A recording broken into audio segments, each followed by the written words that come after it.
এই যে আকাশে এতটা মেঘ, হালকা হাওয়া দিচ্ছে, বৃষ্টি একটু কমেছে। বৃষ্টি কমলেই যে বেরোতে পারবো তার তো কোনো মানে নেই, আবার হয়তো বৃষ্টি এলো, মাল ভিজে গেলাম। অল্প করে মাল নিয়ে বেরোবো ভেবেছিলাম, বিস্কুট টিস্কুট ভিজে গেলে তো আরও ক্ষতি।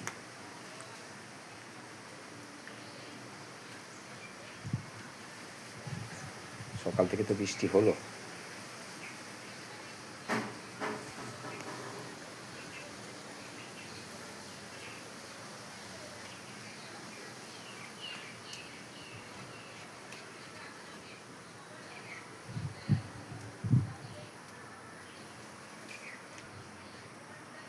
যাই অল্প করে কটা মাল নিয়ে বেরোই,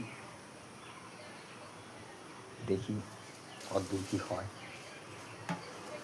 অনেকক্ষণ অপেক্ষা করলাম, সাইকেল রেডি, মাল নিয়ে বেরিয়ে